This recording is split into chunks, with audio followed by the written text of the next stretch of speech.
Bom dia, gente. Boa tarde, né? Boa noite. Espero que estejam bem, né? Tudo tranquilo com vocês. Na última aula a gente aprofundou um pouco sobre a ideia de seleção natural, né? A gente viu como a seleção natural ela pode atuar de formas diferentes para que determinados fenótipos, determinadas diferenças entre organismos em uma população, né, ela possa vir a ser selecionada. Então a gente viu lá um pouco da seleção natural direcional, estabilizadora, disruptiva. Entendemos qual é a importância da variabilidade genética, né, ou seja, das diferenças entre os organismos, a importância de existir variabilidade genética dentro de uma população, de como é fundamental que a gente tenha ao máximo diferenças entre os indivíduos dentro de uma população, para que essas diferenças elas possam favorecer a sobrevivência dos organismos, a sobrevivência da espécie em si, no caso do surgimento de mudanças ambientais, ou vírus, ou uma doença, em que o aparecimento desses fenômenos eles não levem a uma população inteira a ser dizimada, a uma conjunto de indivíduos inteiros ser dizimada. Então, dependendo do tipo de seleção natural que se estabelece sobre uma população, isso aí de acordo com o ambiente em que esses seres vivos estejam inseridos, a variabilidade genética ela vai ser fundamental para que esses organismos, quanto mais seleção variabilidade genética que você tenha, é maior a chance de que aqueles indivíduos sobrevivam caso alguma alteração ambiental venha a surgir. Então a variabilidade genética ela é fundamental, né? E essa variabilidade genética ela pode surgir por mutações, alterações do material genético dos indivíduos, mas ela também pode surgir a partir da reprodução sexual, principalmente a partir daqueles fenômenos que acontecem na meiose, que são os processos de recombinação gênica, que a gente chama de crossover. E a partir daí, né, ou seja, a partir dessa variabilidade é que a seleção natural vai atuar e a chance dos indivíduos sobreviverem vai ser maior quando essas espécies e essas populações apresentarem essa variabilidade genética. Né? Então a gente viu que cada caso específico da seleção natural para atuar, ela vai selecionar um arranjo de indivíduos, né? Seja indivíduos com caráter médio, né, dentro de uma característica determinada, uma característica adaptativa determinada, seja selecionando extremos, ou seja selecionando os extremos. E essa seleção natural disruptiva, né, seleção dos extremos, é uma seleção que se acredita muito que leva um processo de diversificação, né, dos indivíduos até a caso de formação de novas espécies, por levar essa diversidade de extremos, a formação de extremos diversificados. E tudo isso é fundamental para aquelas explicações que o Darwin e o Wallace não conseguiram formular, né, que foram sendo aprimoradas a partir da teoria moderna da evolução e a partir do acréscimo da ideia de seleção natural aos princípios evolutivos e da genética. Tô com a lista, gente, que está impossível aqui gravar essa aula sem parar toda hora. Reformas nos apartamentos da prefeitura para casa e acaba comigo. Hoje vamos falar um pouquinho sobre a adaptação, né, e como a adaptação é um fator fundamental, né, para essa relação dos seres vivos com a seleção natural. Então esse termo, essa ideia de adaptação, que foi fincada lá pelo Lamarck e serviu, né, como parâmetro para o Darwin entender essa seleção natural, foi fundamental para poder a gente ter essa compreensão da alteração da vida ao longo do tempo geológico e histórico do planeta. Então o termo adaptação, né, ele significa tornar apto, né, vem do latim. E esse termo de adaptação significa, né, dentro da biologia, o que essa adaptação é? Seria a capacidade que todo ser vivo tem de ajustar-se ao ambiente em que ele vive. Isso é, a capacidade do setor civil ter de transformar-se em resposta a uma alteração ambiental. Então a capacidade de adaptação está, vamos dizer assim, ela está completamente misturada e ligada à ideia da manutenção da vida. Obviamente que essa ideia de adaptação, ou seja, do ser vivo se ajustar ao meio, a gente tem que tomar cuidado que não está se referindo ao ser vivo, por exemplo, de forma direta, né, se modificar às ideias lamarckistas. Né? É a ideia de que dentro daquelas populações existem organismos que são adaptados ao meio ambiente, que podem estar em menor quantidade dentro da população e que podem passar a ser mais dominantes dentro daquela população por suas características adaptativas. Né? Então, em resposta, quando a gente fala, né, do indivíduo, essa capacidade de todo ser vivo, a gente está falando do ser vivo em bloco, né, assim, em população. Né? Em população, mas interagindo com os indivíduos, não falando de cada indivíduo em particular. Né? Porque a gente tem essas duas diferenças. Né? A gente tem a adaptação que pode ser entendida a nível de indivíduo e a nível de espécie. Certo? Então tem essas duas diferenças. Ou seja, a nível de espécie está falando da população inteira, da espécie naquele local, naquele mesmo tempo histórico. Né? Quando está falando do nível de indivíduo, a adaptação do organismo, ele exclusivamente dele. Né?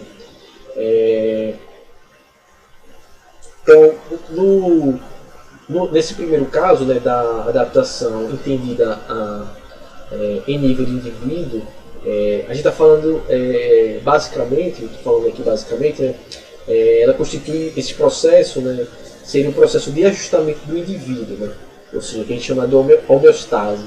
Você já falou sobre isso em outros anos do ensino médio, que homeostase seria o mesmo que processo de estabilidade natural, ou estabilidade da natureza. Né? Então a homeostase seria esse ajustamento do indivíduo em que o organismo ele percebe as condições ambientais e se ajusta a elas. Né? Ou seja, sei lá, tá frio, eu vou botar um assim, tá frio, você bota um casaco. Se você percebe, você consegue se ajustar para conseguir se adaptar. Né? Então a gente tem essa adaptação a nível de indivíduo, né? Que seria justamente esse processo da homeostase, ou seja, do organismo, o indivíduo ele consegue se ajustar de acordo com o que ele consegue perceber das condições ambientais. Ele percebe as condições ambientais e se ajusta a elas. Então está frio, ele vai buscar um abrigo. Né? Então seria um processo de adaptação em nível de indivíduo. No segundo caso, quando a gente fala de uma adaptação de espécie, a gente está falando de adaptação evolutiva, certo? Quando a gente fala da adaptação de espécie, é uma adaptação em nível evolutivo, né? Em que uma população, né, de indivíduos, né, ela se ajusta ao ambiente ao longo de sucessivas gerações, ou seja, não é como o Lamarck entendia de que o indivíduo daquela geração ele começava a se modificar, ia passando suas características, passando, até ter aquele novo organismo super adaptado. Aqui a gente está falando de uma seleção, de uma adaptação de espécie, né? Se a população ela vai se ajustando ao ambiente ao longo de muitas gerações. Não falando das transformações individuais do indivíduo, das modificações individuais do indivíduo para se alterar em busca da adaptação. Certo? Isso aí a gente vai envolver uma série de mecanismos que podem levar a esses processos. Né? Em ambos os casos, a adaptação, em última análise, é resultado da seleção natural. Né? Então, aqueles organismos eles conseguem se adaptar, que a seleção natural os escolhe porque eles têm os mecanismos e características adaptativas para sobreviver ali. Não é que eles se modificam para se adaptar e todo ser vivo vai conseguir sofrer transformações para se adaptar. Não, porque a adaptação ela é resultado da seleção natural. Ou seja, aquele organismo ele está ali adaptado, porque a seleção natural vai lá e seleciona ele porque ele já tem os instrumentos para que ele consiga se adaptar. Certo? Com relação à adaptação individual ou homeostase, vamos falar um pouquinho mais sobre ela. Então, a todo momento, né, nosso organismo ele vai se ajustando ao ambiente. Né? Então, por exemplo, se a temperatura sobe, né, por exemplo, a gente começa a suar, transpirar, né? Tem gente que fica vermelho, né? Essa vermelhidão da pele de quem fica vermelho, né? Mostra os vasos sanguíneos periféricos que estão se dilatando. É por isso que a pessoa fica, algumas pessoas ficam vermelhas, né? No calor, né? Porque os vasos sanguíneos se dilatam, né? Para irradiar mais calor, né? Ou seja, para liberar mais calor, que é o que vai auxiliar no processo de sudorese, né? Ou seja, o processo de suar, que vai retirar o calor do corpo para manter a temperatura estabilizada no corpo da pessoa. Né? Então, todo momento do seu organismo ele vai tentando se ajustar ao ambiente. Obviamente que existe um limite para isso, né? Existe o que a gente chama da plasticidade fenotípica, né? Ou seja, a gente consegue ter um espectro onde a gente pode tá atuando, né? Para ir se adaptando, se ajustando, né? Ao ambiente, né? Obviamente chega um limite que não consegue, né? Se você estiver em um lugar muito, muito quente, sei lá, você não sobrevive, você morre, né?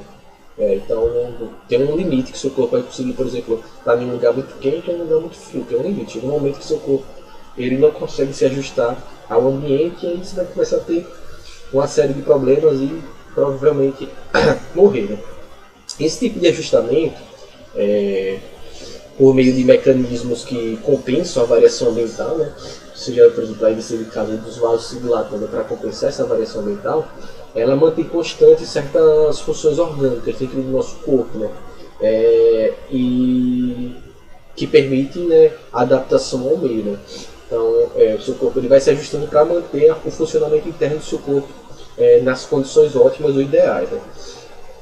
A capacidade de dar respostas adaptativas às mudanças ambientais é fundamental para a importância de qualquer ser vivo, ou seja, fundamental para a sobrevivência. Por exemplo, se você viajar para regiões por exemplo, situadas a mais de 3 mil metros de altura, como tem nos jogos de futebol, os caras vão jogar lá na altitude.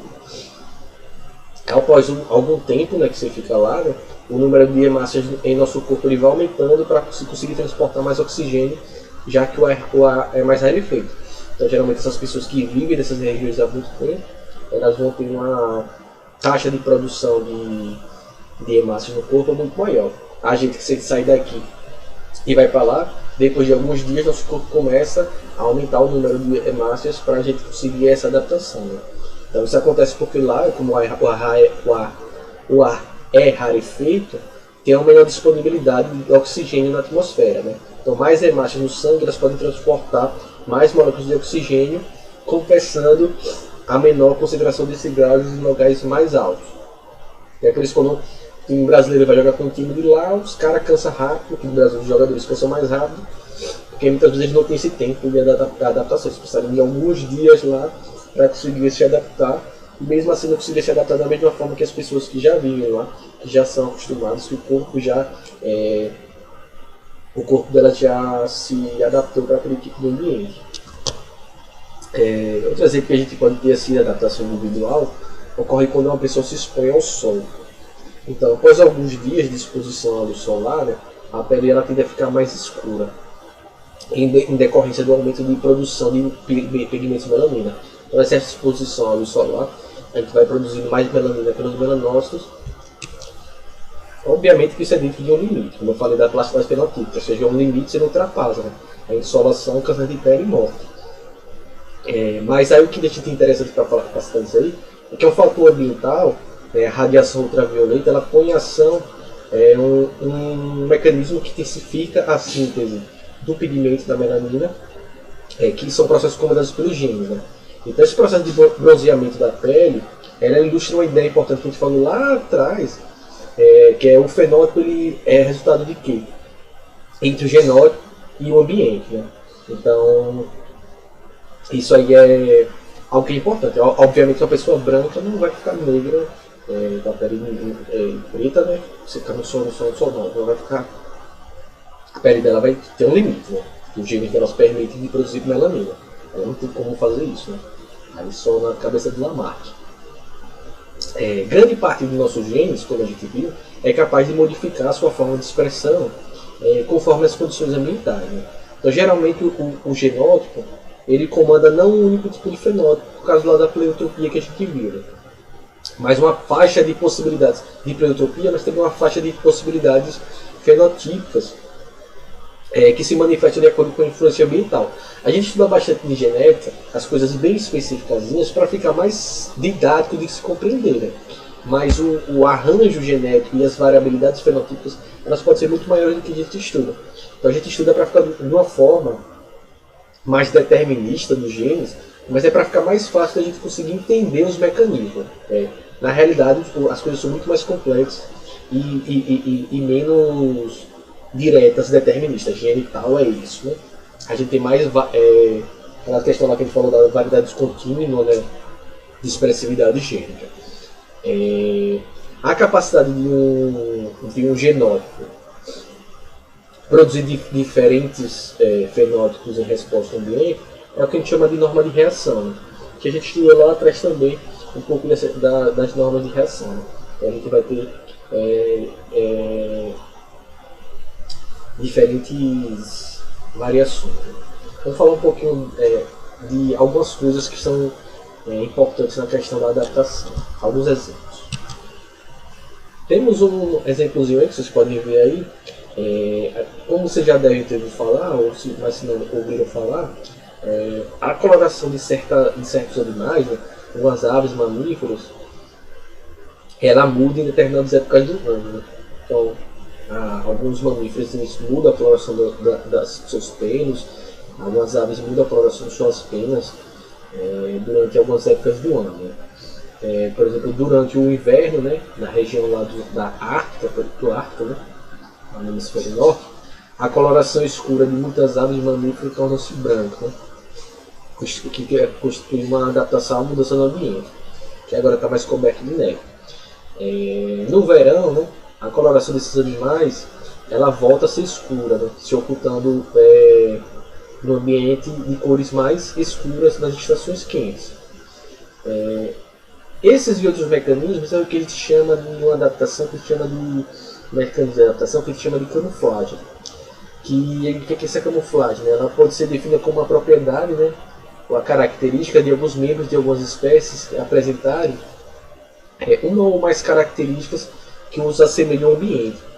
Então a camuflagem é quando o organismo ele se modifica os seus padrões de cores para se ficar semelhante ao ambiente. Né? Então isso é importante para eles porque isso dificulta a localização por espécies com as quais ele interage. Né? Sejam eles predadores ou presas. Né? Que a gente tem uma série de... E aí vai variar de organismo para organismo essa adaptação. Né? Alguns, como o camaleão, que está aqui perto de mim, eles conseguem rapidamente alterar essas cores. Outros já têm padrões de cores de camuflagem. Né? Como vocês podem ver aqui, a corujinha aqui em cima. Né? O lagarto, outro lagarto ali naquele pau do lado do camaleão. E a gente tem lá também outro lagartinho lá, camuflado lá nas folhas. E a gente vai ter vários tipos de mecanismos de camuflagem, né? Vários grupos de insetos, eles também já nascem com essas características, né? E outros organismos, como o polvo, por exemplo, eles conseguem mudar suas cores lá para se camuflar lá no mar. Daí vai depender de organismo para organismo também. Então a camuflagem é um mecanismo de adaptação fundamental, né, para a sobrevivência dos organismos. É um mecanismo muito interessante. Um outro mecanismo também que é bastante interessante e curioso é o que a gente chama da coloração de aviso. Então algumas espécies, principalmente de insetos, anfíbios, caso do sapinho e de répteis, caso aqui da serpente, eles apresentam cores e desenhos marcantes, né? Que, ao contrário de esconder, na camuflagem eles querem se esconder, se camuflar, desaparecer, ou para capturar suas coisas, ou para fugir de predadores. No caso desses organismos que apresentam essa característica que a gente chama de coloração de aviso, eles apresentam cores e desenhos do seu corpo que são bastante marcantes, que são de longe os outros organismos conseguem ver, que eles querem se destacar no ambiente, ou seja, são cores que é para se destacar, para todo mundo ver que eles estão ali. Essa coloração, que a gente chama de coloração de aviso, ou coloração de advertência, ela funciona como uma proteção, ou seja, a proteção inversa é a camuflagem. A camuflagem, o organismo ele se esconde. A coloração de aviso, ele mostra que ele está ali. Só que a coloração de aviso, ela alerta aos predadores, né, e aos outros organismos que aquele animal que tem esses padrões de cores, ou ele tem um sabor desagradável na boca, ou ele é tóxico, ou ele é muito perigoso. Né? Ou seja, pode ser um organismo peçonhento, né? No caso é a cobra coral, que pode inocular veneno, né? Ou alguma coisa tóxica nesse sapinho, se o animal come ele ou morde ele, pode chegar à morte, né? Tranquilamente. Então, esses organismos que têm essa coloração de aviso ou de advertência, eles não se escondem. Eles, na verdade, eles se apresentam, mas eles se apresentam para dizer que tipo, a gente é muito perigoso e tipo, não se aproxime, né?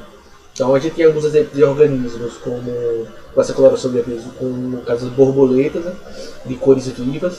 Elas geralmente têm um sabor desagradável, ou elas podem ser tóxicas aos seus predadores. O predador come, ela pode se intoxicar e até morrer, ou algumas delas só têm um sabor desagradável. Outros exemplos são rãs e sapos coloridos. Vou ter essa rãzinha aí amarela, mas tem outras que são outros padrões de cores. E que na pele dela tem um veneno muito poderoso. Às vezes você não precisa nem comer, botou só na boca. Se você encostou com a mão, passou na boca, no olho. Então mata, né? Pode matar uma pessoa. Essas rãzinhas algumas são bem pequenininhas. E répteis peçonhentos, né? Como a cobra coral, que está o caso aí, que é uma cobra extremamente venenosa, peçonhenta, né? Venenoso é aquele que ele não precisa inocular o veneno, né? Não sabe, o peçonhento é aquele que ele inocula o veneno, né? Então, e outros lagartos também. Então tem essa diferençazinha aí. Então esses padrões de cores vivas na pele desses animais, eles funcionam como um alerta sobre os perigos que eles representam, né? Então um predador que é inexperiente, ele ataca presas, né, dotadas dessa coloração de aviso, mas logo ele aprende a associar essa sensação se ele sobreviver, obviamente. Mesmo que ensinar a lição, né, ao predador, né, isso pode custar a vida de alguns indivíduos da população que será beneficiada como um todo. Então a população inteira é beneficiada quando esse indivíduo faz isso. Agora tem uma outra coisinha que a gente confunde muito, um outro exemplo de adaptação que se confunde muito com camuflagem, que é o que a gente chama de mimetismo. Mimetismo ela acontece entre espécies diferentes, né? Ou seja, o mimetismo são duas espécies diferentes que se assemelham em algumas características, o que constitui uma vantagem para uma ou para ambas, né? Em uma relação uma ou mais outras espécies. Então o mimetismo na verdade é uma espécie que parece com outra. E aí uma delas ou ambas podem se beneficiar por se parecerem. Então, por exemplo, a gente tem um caso de serpentes como cobra coral verdadeira, né, a venenosa, e a cobra coral falsa, que ela não é venenosa. Então a verdadeira é altamente peçonhenta e a falsa ela não é. E aí a falsa ela se beneficia porque ela se parece com a verdadeira e os organismos não se aproximam dela achando que ela é venenosa, né? Ou seja, uma se beneficia da fama, por assim dizer, da fama da outra, né? No século XIX, um cientista, um naturalista, né, inglês, o Bates, né, ele estudava borboletas aqui na Amazônia e ele percebia muitas semelhanças, né, na cor e nos desenhos de asa de espécies de duas famílias bem distintas, né. Há borboletas, uma delas não era muito comida pelos pássaros porque ela tinha um sabor desagradável, evitava ela, né. E as borboletas de uma outra família, elas tinham um sabor muito agradável para essas aves, mas e muito apreciadas por esses pássaros que comiam insetos. Mas a grande semelhança entre elas duas, a semelhança visual entre essas duas espécies, essa que era ruim e a que era saborosa, né? A seleção natural acabava selecionando, ou seja, em tese aquela que era mais saborosa, ela tenderia a desaparecer pela seleção natural, porque ela seria mais comida do que a outra, que era ruim. Mas acontece o contrário, porque como ela é muito parecida com essa que é ruim para as aves, ela acaba não sendo, as aves não acabam não utilizando elas para se alimentarem. Então os pássaros eles evitavam as espécies com essas colorações de aviso semelhantes a essas venenosas, ou essas com sabor ruim, e acabavam mantendo essas duas populações, ou seja, era um padrão de seleção positiva para essas que imitavam. Não? Então essas saborosas que imitavam o padrão de cor das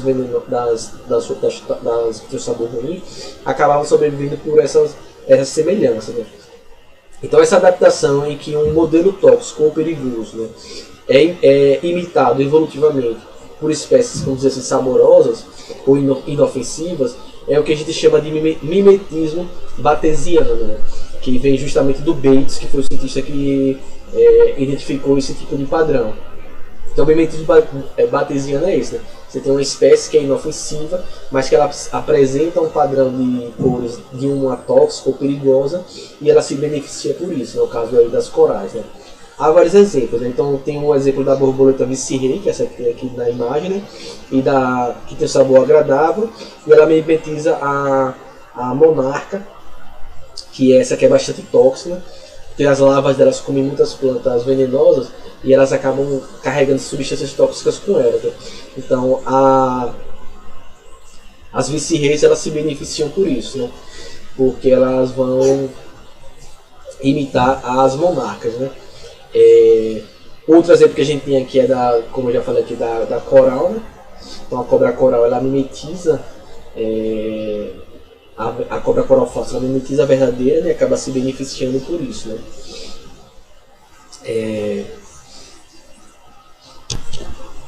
E os cientistas eles já fizeram vários experimentos para conseguir comprovar essa diferença entre...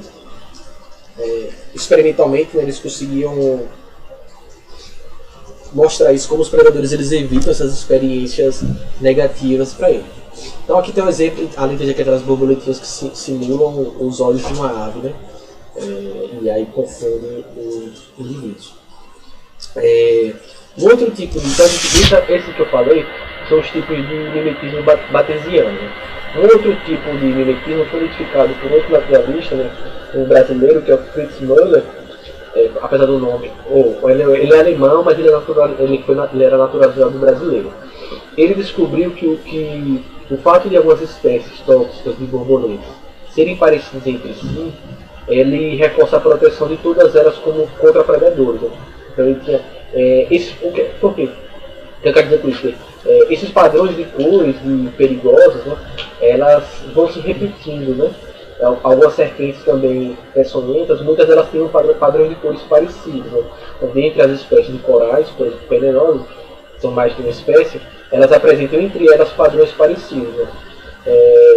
Então essa imitação evolutiva, em que um modelo tóxico ou perigoso, peçonhento, ele é imitado evolutivamente por espécies que são igualmente tóxicas ou perigosas, a gente chama de mimetismo mulleriano, por causa do Muller, ou mulleriano. Né? Então entre serpentes de corais verdadeiras, entre espécies de corais verdadeiras, todas elas peçonhentas, né, elas apresentam padrões de cores parecidos, elas apresentam o mesmo tipo de mimetismo. O fato de várias espécies de corais verdadeiras serem parecidas reforça o aviso que é melhor evitá-las. Né? Então, muitas dessas espécies, tem essas duas diferenças. O mimetismo batesiano é esse caso que eu falei da coral verdadeira e da coral falsa, em que a coral verdadeira, ou que a coral falsa evolutivamente imita os padrões de cores da coral verdadeira, e assim ela se salva, ela não é perigosa, ela se salva, e isso é o mimetismo batesiano, que é o caso aí da borboleta monarca e vice-rei, ou seja, um organismo inofensivo e evolutivamente imita o padrão de cores de um organismo que é perigoso ou peçonhento. Isso é o mimetismo batesiano. O mimetismo mulleriano é o que explica como espécies diferentes, por exemplo, de cobras corais, apresentam padrões de cores similares. Então, aí seria uma proteção, um mecanismo protetivo de conjunto, ou seja, são espécies venenosas que imitam padrões de cores, que mimetizam padrões de cores também de espécies perigosas. Né? Então é por isso que existem esses padrões espalhados em espécies diferentes, porque elas mimetizaram evolutivamente esses avisos. Ou seja, então a batesiana é um indivíduo inofensivo, copia evolutivamente um indivíduo perigoso, e no caso do batesiano e do Mülleriano é quando o indivíduo perigoso ele mimetiza em outro indivíduo perigoso, e assim todos esses organismos perigosos na natureza eles apresentam essas colorações de aviso bem destacadas, certo? Então é isso, um pouco mais sobre a adaptação. Na próxima aula a gente fala um pouco sobre as bases genéticas da evolução. E por hoje é só. Fiquem bem. Até a próxima aula. Tchau.